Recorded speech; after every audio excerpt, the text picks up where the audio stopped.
안녕하세요. 오늘은 성경일독 45강 이사야 45장부터 56장까지입니다. 45강 45장부터입니다.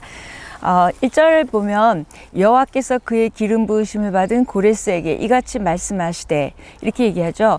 44장에 고레스가 이제 나타날 것을 이야기했고요. 45장 1절 보니까 이렇게 페르시아 왕 고레스가 하나님에 의해서 기름 부으심을 받은 자로 또 그분의 도움을 받아 민족들을 해방해 줄 자로 그렇게 묘사되고 있습니다.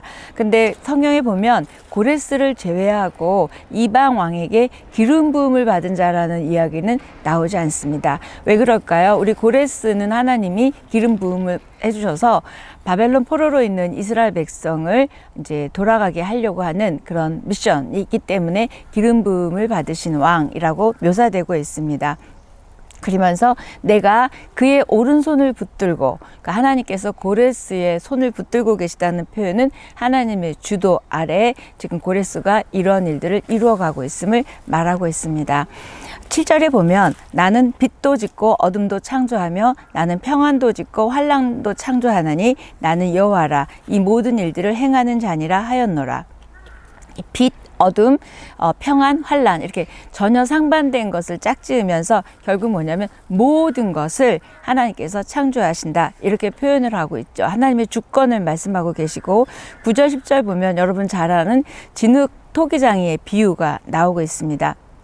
진흙이 토기장이가 자기를 무엇을 만들어 주느냐에 따라 원망하거나 불평할 수 없음을 말하고 있죠. 이건 다시 말해서 비유해서 말하면서 우리의 존재가 하나님에 의해서 만들어졌고 우리가 하나님의 창조주 하나님의 그 주권에 우리는 어떻게 대들거나 반항할 수 없음을 도전할 수 없음을 이야기하고 있습니다.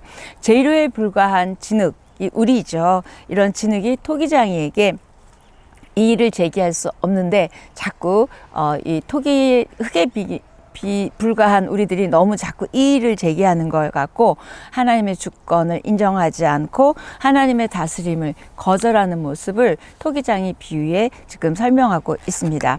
9절에서부터 13절 쭉 보면은 이방인 고레스 왕을 통해서 이스라엘의 구원자로 삼으신 그 하나님의 결정을 불만을 품은 자들에게 주는 말씀이 나와요. 뭐야? 왜 그래? 왜 그 이방 왕이야? 이런 얘기 할 수 있잖아요. 그래서 그들에게 이야기한 겁니다.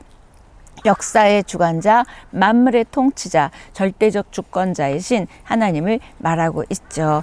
그래서 14절 이후에는 여호와의 구원이 이제 이스라엘을 넘어서 이방 민족들에게 전해지는 내용이 전해집니다. 46장입니다. 1절 벨은 엎드러졌고 느보는 구부러졌도다. 그들의 우상들은 짐승과 가축에게 실렸으니 너희가 떠매고 다니던 그것들이 피곤한 짐승의 무거운 짐이 되었도다. 이 말씀이 뭐냐면 벨과 느보는 바벨론 제국에서 영향력 있는 신이에요. 그러니까 가나안에서 바알 신이 가장 영향력이 있었던 것처럼 지금 바벨론에서는 이렇게 벨과 느보입니다. 이 바벨론의 신 무로닥 또는 마르둑이라고도 하거든요. 이 무로닥 마르둑에게 벨이란 칭호를 주었고요. 느보도 똑같이 그런 신의 이름입니다.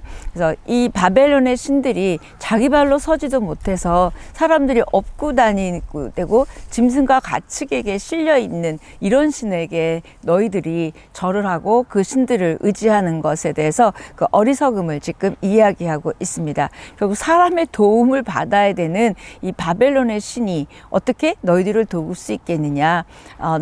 돕는 하나님, 이스라엘을 보호하고 이끌어주시는 하나님을 대비시키고 있는 모습입니다. 3절 4절 보면 배에서 태어남으로부터 내게 안겼고 태에서 남으로부터 내게 업힌 너희여 너희가 노년에 이르기까지 내가 그리하겠고 백발이 되기까지 내가 너희를 품을 것이라. 내가 지었은즉 내가 업을 것이요 내가 품고 구하여 내리라. 아까 벨과 느보랑 너무 다르죠. 벨과 느보는 누군가가 업어줘야 되는데 지금 우리 하나님이 우리를 안고 업으셨다는 표현으로 대비하고 계시고 있습니다. 그래서 결국 이스라엘을 당신의 영광이라고 말씀하시며 그들을 구원하겠다 이렇게 말씀하십니다. 누가 참된 신인가? 지금 도전을 주시는 거죠. 자, 그 진, 벨과 느보, 그다음에 나, 누가 참된 신이니? 이렇게 질문하고 계세요. 이 질문은 저와 여러분에게도 해당하는 질문입니다. 우리도 여전히 과거와는 다른 종류의 우상들을 우리도 나름대로 갖고 있고 의지하고 있죠. 우리들에게 지금 질문하고 계시죠. 47장입니다. 40장부터 시작된 이스라엘에 대한 위로와 회복과 소망과 구원에 대한 말씀 가운데 이방 민족에 대해서 심판의 말씀이 한 번 더 전해져요. 원래 이방 민족에 대해서는 13장부터 23장까지 있었잖아요. 그런데 여기 47장에 한 번 더 이방 민족에 대해서 심판하실 거라고 또 이야기합니다. 그래서 바벨론의 멸망에 대한 계획을 구체적으로 말씀하고 이스라엘의 구원은 바벨론의 멸망과 연결되어 있잖아요. 바벨론이 멸망해야 이스라엘이 폴에서 돌아오고 구원받잖아요. 그래서 바벨론의 멸망에 대해서 지금 47장은 이야기하고 있습니다. 바벨론이 벌을 받는 이유는 쉬운 말로 말하면 직권남용이에요. 원래 하나님의 자녀 남유다를 벌하기 위해서 잠깐 썼는데 이들이 너무 교만해진 거죠. 도가 지나쳤어요. 그래서 이스라엘 백성들을 너무 심한 고통을 주었기 때문에 하나님이 바벨론을 멸망시킬 것이라고 이야기하는데 1절입니다. 처녀 딸 바벨론이여 내려와서 티끌에 앉으라. 딸 갈대하여 보좌가 없어졌으니 땅에 앉으라. 내가 다시는 곱고 아리따다 일컬음을 받지 못할 것임이라. 결국 보좌에서 통치하던 그런 바벨론이 이제 비천한 자리에 떨어질 것이다, 멸망할 것이다 라고 말하고 있습니다. 4절입니다. 우리의 구원자는 그의 이름이 만군의 여호와 이스라엘의 거룩한 이신이라. 만군의 여호와는 하나님의 능력과 또 하나님의 뭐라고 표현할까요? 그 힘이 무한하심을 나타내는데 그 만군의 여호와가 우리를 바벨론에서부터 구원해 주실 구원자이심을 7절에서 다시 한번 강조합니다. 5절 딸 갈대하여 잠잠히 앉으라. 이때 여러분이 읽으실 때 이 딸 갈대하여 그 표현이 뭐냐면 구약 성경에서는 갈대아와 바벨론을 동일하게 보고 있어요. 그러니까 여러분이 갈대아 그 밑에다 바벨론 이렇게 써놓으시면 되겠죠. 동일한 의미입니다. 그래서 너희들 바벨론 잠잠히 있어라 이 표현이 5절이고요. 48장입니다. 하나님께서 새 일을 행하시겠다고 약속해 주십니다. 죄를 지은 이스라엘을 단련하고 연단시켜서 하나님께서 바로 세우려는 계획이 있었지 완전히 포로로 또는 멸망하게 하려고 하시는 게 하나님의 의도와 목적이 아니었잖아요. 그 이야기. 그래서 48장 10절에 보면 하나님의 본심이 나오는데요. 하나님의 본심은 이렇게 말씀하세요. 징계까지도 하나님의 사랑의 한 방식이었음을 알게 됐다. 어떻게 해요? 택하였노라, 단련시켰다 이런 표현을 하시면서 내가 너희들에게 고난을 허용한 것은 너희들을 내 수준으로 내 자녀에 맞는 사람으로 끌어올리시려는 회복시키시려는 하나님의 의도였음을 지금 10절에서 말씀하고 있습니다. 저와 여러분도 고난 있죠. 그러면 우리를 힘들게 하시려고 하시는 것이 아니라 우리를 하나님의 자녀로 맞게 또 그 수준으로 끌어올리시려는 하나님의 본심, 우리를 더 좋게 만드시려는 하나님의 의도이죠. 자, 17절에서 22절도 보니까 그렇게 의도가 말씀을 하신 다음에 뭐냐면 공의의 하나님을 말씀하세요. 낙심하고 주저앉아 있을 때 하나님께서 더 아파하시고 하나님께서 더 괴로워하시는 그 모습들을 우리가 볼 수 있습니다. 49장입니다. 이렇게 구원의 약속과 말씀에도 불구하고 이스라엘 백성들은 지금 포로로 가 있잖아요. 그러니까 현실적인 고통으로 인해서 또는 문제로 인해서 힘들어합니다. 우리들도 그렇죠. 아무리 하나님이 약속을 주시고 날 사랑한다고 말씀해 주셔도 우리의 그런 현실의 문제와 고난이 해결되지 않으면 우리는 너무 힘들어하잖아요. 그런 우리들에게 또 그런 이스라엘 백성들에게 하나님께서 궁극적인 구원자 메시아를 통해서 회복시키실 것이다. 다시 구원의 확신을 주고 있습니다. 49장 6절에 보면 이사야 선지자는 당시로부터 그 당시부터 800년 후에 오실 예수님의 모습을 미리 예언하고 있는 게 49장 6절입니다. 지금 이사야가 예언했던 때보다 예수님이 오신 건 이렇게 보면 한 800년 지나서거든요. 자, 그렇게 보시면 되고요. 그래서 49장 8절부터 13절 쭉 보면 진짜 참 위로를 얻는 길이 거기 나와 있어요. 하나님을 찾아야 되고, 그다음에 영적인 일에 더 의미와 가치를 두어야 되고, 그다음에 인생의 어떤 중요한 키를 하나님께 맡겨야 되는, 좀 제가 쉬운 표현으로 얘기했지만 한번 여러분이 8절부터 13절까지 읽어보시면 되겠습니다. 14절에서 17절도 보면 어머니 하나님이라는 그 느낌을 받을 수 있어요. 하나님께로부터 우리는 버림받았고 나를 기억해 주지도 않으신다, 이러고 절망하고 체념하고 있는 그런 남유다 백성들이나 또 우리의 어떤 그런 영적인 현실 속에서 하나님은 자식이 아이를 낳고서 어떻게 그 아이를 잊어버리겠니, 그런 말씀을 하시면서 우리가 그런 존재임을 이야기하고, 또 우리가 그 하나님의 손바닥에 새겨진 존재임을 말씀하고 있습니다. 50장입니다. 이스라엘은 하나님이 어느 날 갑자기 이혼 증서 한 장을 주면서 너희들을 내쫓았다, 또 내가 하나님이 우리를 팔았다, 이렇게 이스라엘 백성들이 생각하는 거예요. 오늘 갑자기 우리를 바벨론에 팔았고 우리를 갑자기 그렇게 했다고 이야기하는 그들에게 하나님이 말씀하고 계세요.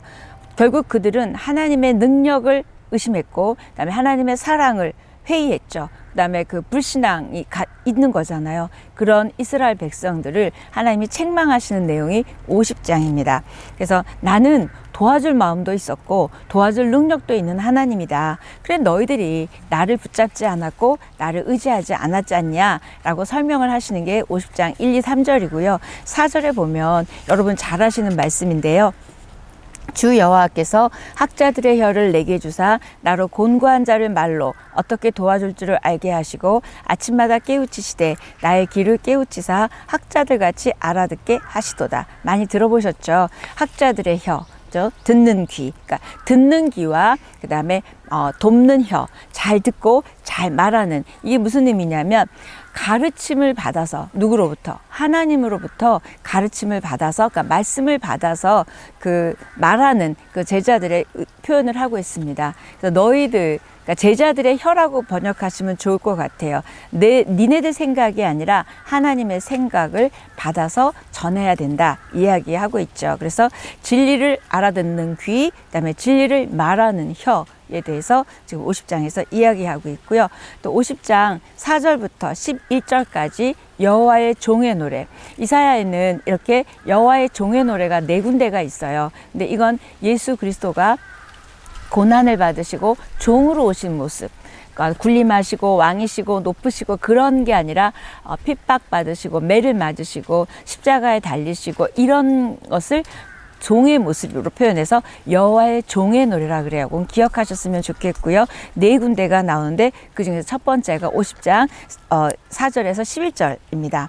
자, 그래서 51장 보면 해방을 이제 너무 이 포로로 끌려갔는지 오래 지나니까 이스라엘 백성들이 이제 우리가 해방될 것이다, 포로가 끝날 것이다 라는 그런 기대가 적어지고요. 그 다음에 꿈이 사라져갈 무렵에 이사야 51장을 통해서 이사야에게 하나님이 얘기하시죠. 위로의 메시지가 이제 이사야에게 전달됩니다.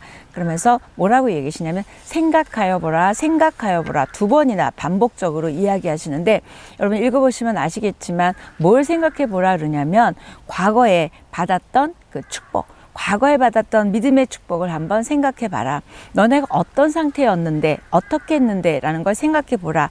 또 한 가지는 뭘 생각해 보라 그러냐면 앞으로 내가 약속해 주신 미래에 대한 소망과 회복에 대한 그런 축복들을 생각하여 보라. 그래서 고난의 때, 위기의 때, 이런 절망의 때는 생각하여 보라 라는 이야기를 지금 소망이 없어져가는 이스라엘 백성들에게 지금 하나님은 말씀하고 계세요. 그래서 3절에도 보면 나 여호와가 시온의 모든 황폐한 곳들을 위로하여 그 사막을 에덴 같게 그 광야를 여호와의 동산 같게 하였나니 그 가운데에 기뻐함과 즐거워함과 감사함과 창화하는 소리가 있으리라. 회복의 약속이죠. 사막을 에덴 같게, 그 다음에 광야를 하나님의 동산 같게, 저와 여러분의 광야 같은 삶, 사막 같은 삶을 이렇게 에덴 같게, 하나님의 동산 같게 만들어 주시고, 그러고 나면 기뻐함과 즐거움과 하나님의 찬양함이 넘치는 곳으로 바꿔주실 것을 이야기하고 있습니다. 저 여러분도 힘들고 어려운 지금의 이 시간들을 견디고 나면, 믿음으로 이기고 나면 하나님이 이렇게 에덴 같게, 하나님의 동산 같게 우리의 삶을 바꿔주시겠다고 약속하십니다.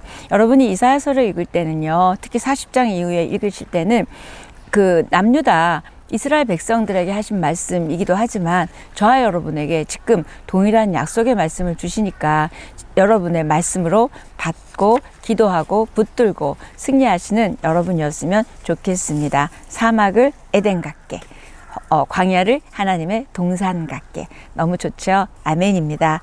50장 9절에 보면 여호와여, 여호와의 팔이여, 깨소서 깨소서, 능력을 베푸소서, 옛날 옛시대에 깨신 것 같이 하소서. 라합을 점이시고 용을 찌르시니가 어찌 주가 아니시며. 제가 이거는 중요한 말씀 같지 않은데 왜 설명을 하냐면, 라합을 점이시고 용을 찌르시니, 이때 라합이 그 라합이요, 정탐꾼을 숨겨준 라합이 아니라, 이때 라합은 탄닌이라는, 제가 찾아보니까 탄닌이라는 신화적인 원시 괴물이 이름이래요. 근데 그 원시 괴물 탄닌을 성경에서 어떻게 번역했냐면 라합이나 또는 용으로 번역을 했대요. 여러분 왜 읽으실 때 앞에 리워야단, 구불구불한 뱀 있었죠? 이렇게 뱀이나 용이나 지금 라합이라고 합니다. 다시 말하면 혼돈의 세력인 라합과 용을 하나님 이제 일어나셔서 그것들을 치워주겠다라고 이야기하고 있습니다. 근데 조금 더 가면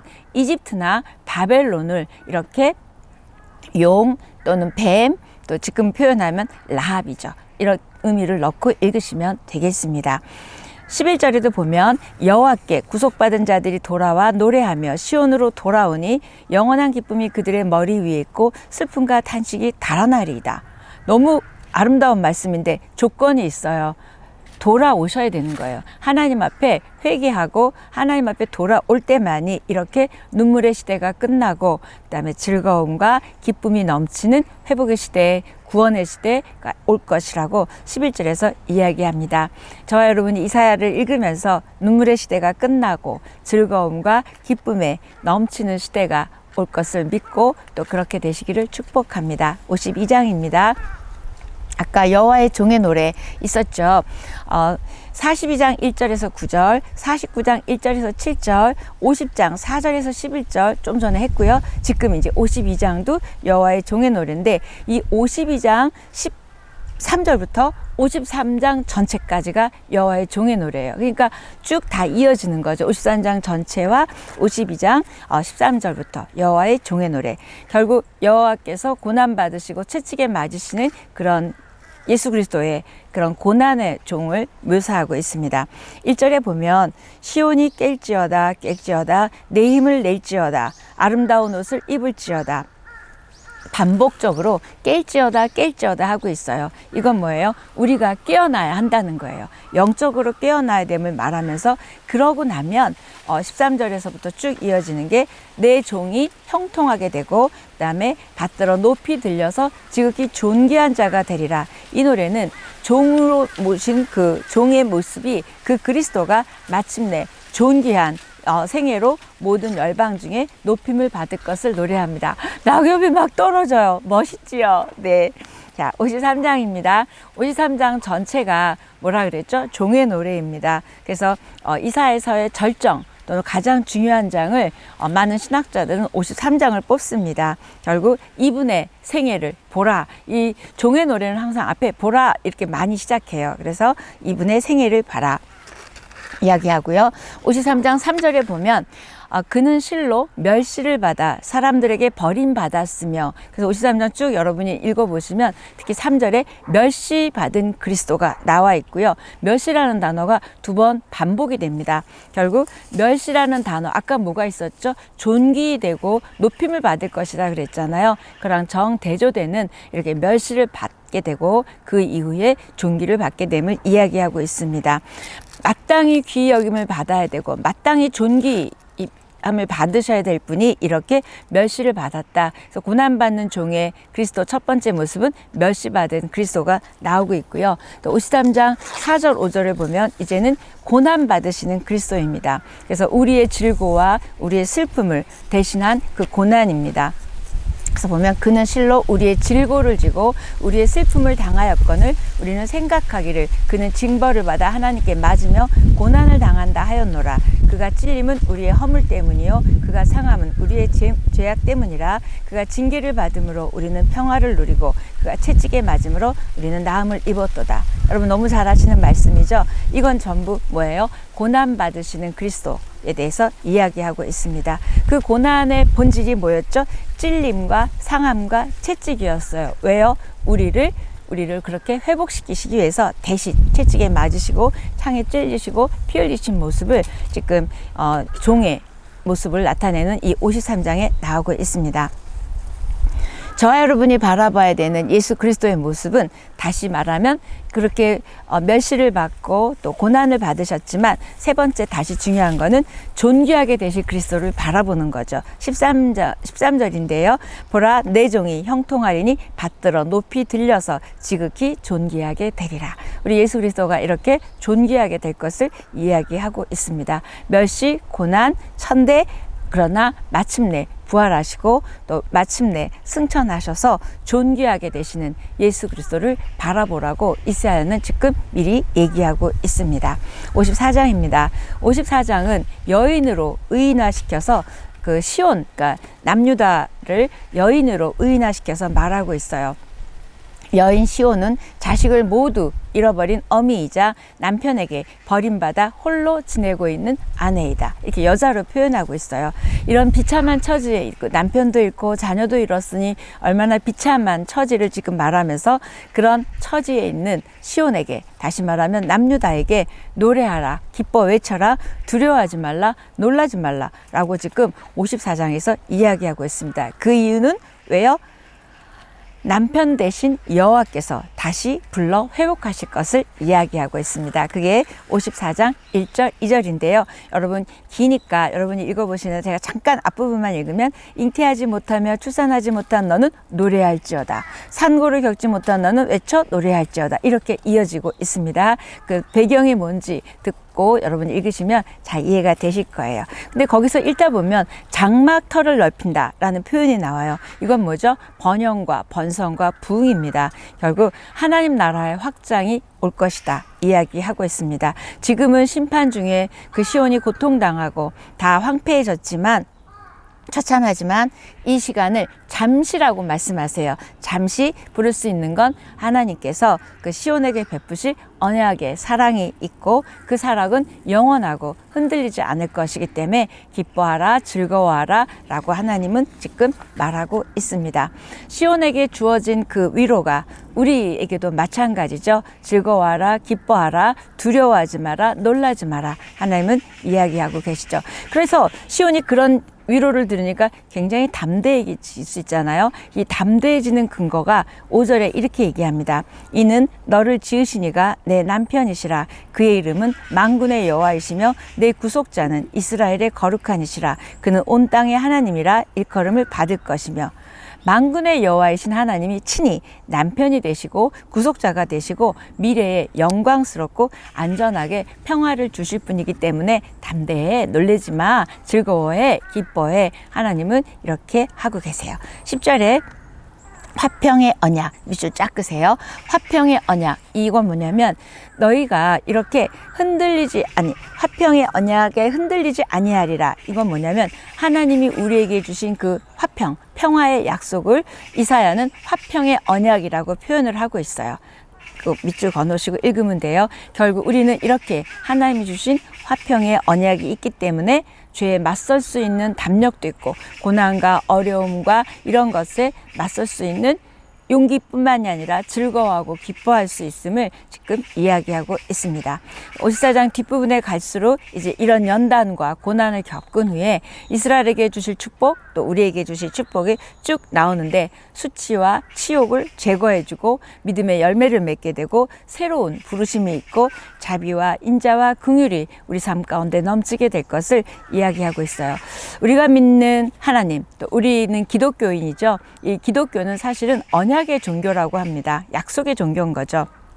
이스라엘과 하나님이 맺은 그 언약이 지금 하나님을 따라가고 있는 우리 이 백성들에게도 동일하게 이렇게 언약, 그리고 그 언약을 이루어 가시는 하나님이 우리가 믿는 하나님, 또 기독교입니다. 우리하고 맺으신 그 언약의 내용은 여러분이 성경을 읽지 않으시면, 성경에 있기 때문에 그걸 읽지 않으시면 뭘 약속해 주셨는지, 무슨 축복이 보장되어 있는지도 모른다는 거죠. 11절 이후에 보면 성의 재건축이라는 묘사를 통해서 시온의 회복을 계속적으로 이야기하고 계세요. 이 시온의 회복은 어떤 건물만 회복되는 게 아니라 우리들, 그 성 안에 있는 거민들, 그러니까 사람들이죠. 그 사람들까지 변화까지 포함되고 있습니다. 그래서 이렇게 표현을 하세요. 내 모든 자녀는 여호와의 교훈을 받을 것이니 내 자녀에게는 큰 평안이 있을 것이며, 이렇게 우리도 변하고 우리의 자녀들도 변하고 그 평안이 있을 것이라고 이야기합니다. 평강이, 하나님 주신 평강이 온전히 회복되어질 것을 이야기하고 있어요. 다시 세우시는 하나님, 너무 멋지시죠? 55장입니다. 54장에서 시온의 회복이 약속되었다면 55장은 이제 그 회복에 참여하도록 약속했으니까 좀 와라 하고 하나님의 초대가 55장입니다. 근데 여기서 보면 목마른 자들아 다 오라고 얘기하죠.